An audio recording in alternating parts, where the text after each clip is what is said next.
life is not a bed of roses. Problems and loss are something we have to deal with at some point in our lives. In today's lesson, I'm going to walk you through some phrases and expressions that you can use when someone you know is upset or going through a difficult time, or when someone gives you bad news. We are going to look at 3 different types of situations. First, we will look at responses for news that is bad or disappointing but not terrible. Moving on to responses for more serious situations, and finally, how to deal with the ultimate loss such as a death in the family. Let's get started.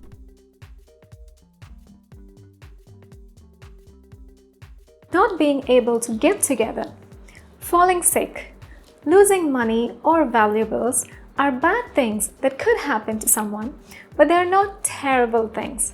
In such situations, you could use phrases like, "That's too bad," "That sucks," or "That stinks," "That's a bummer,"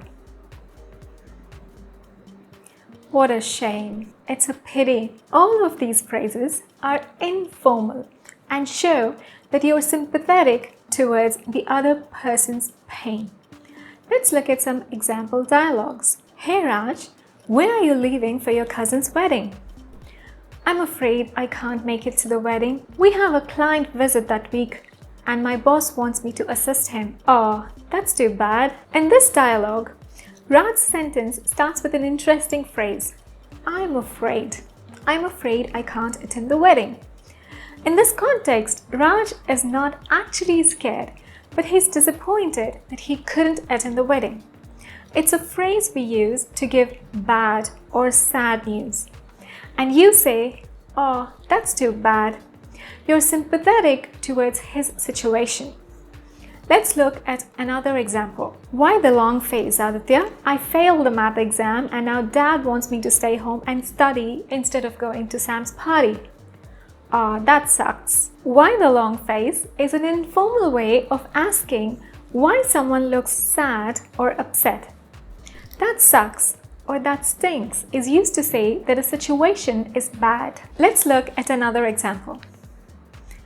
"I lost my phone." "Really? What happened?" "I was having dinner at a restaurant. I forgot my phone on the table and went to the washroom. It was gone by the time I came back. It's such a bummer." "I know. It's a brand new iPhone too." "What a shame." Phrases like "what a shame," "it's a pity," etc. are used to convey disappointment or when you wish that the situation was different. You can use words like "oh boy" or "oh dear" before these sentences as well. Keep in mind that all these phrases are very informal and can be used with friends or when the situation is not very sad or emotional.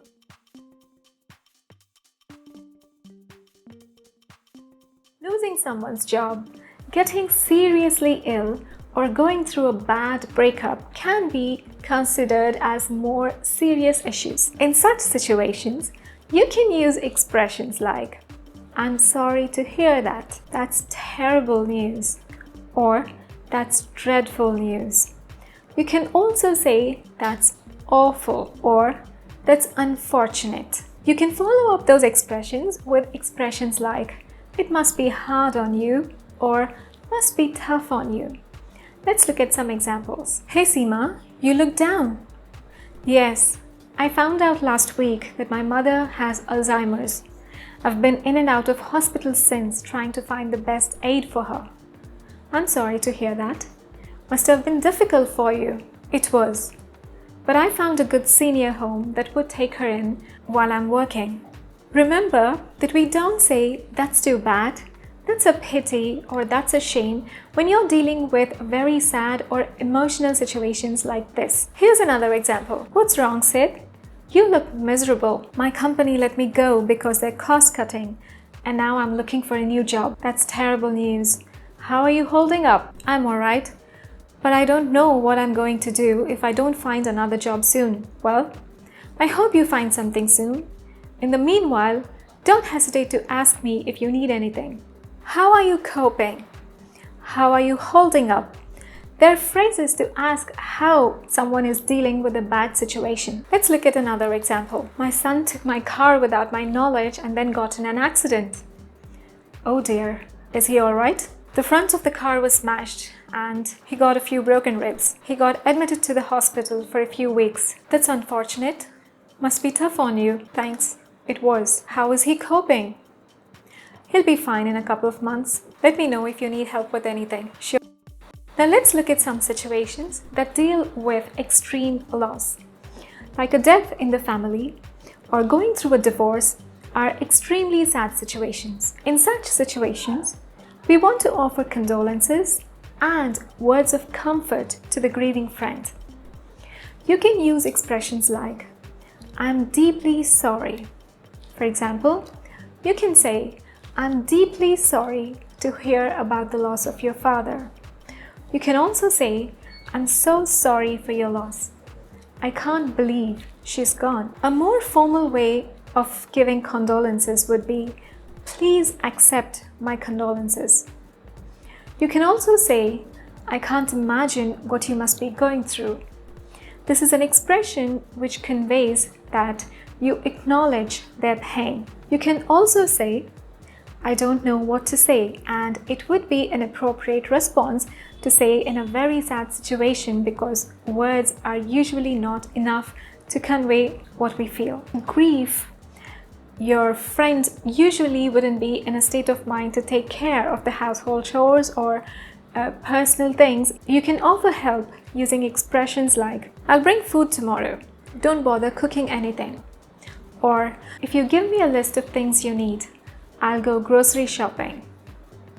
"Do you want me to stay over?" "I'm here if you need anything." Now, instead of saying, "Do you want me to stay over?" you can also say, "I'm staying over tonight." That really depends on how close you are with that person. And instead of offering these words of comfort, you can actually be there for that person. In case of a less close friend, you can say, "I'm here if you need anything," or "Don't hesitate to call me if you need anything." Going through a divorce is also a very painful experience. If you know a couple who have been going strong for 10 years and suddenly a mutual friend tells you that they are getting a divorce, you can say when you see that person or when you see your friend involved in the divorce, you can say, "I heard about the terrible news. I just don't know what to say." Or you can say, "Sam told me about your divorce. I couldn't believe it." For more such amazing lessons, watch these videos and subscribe to my channel. See you soon.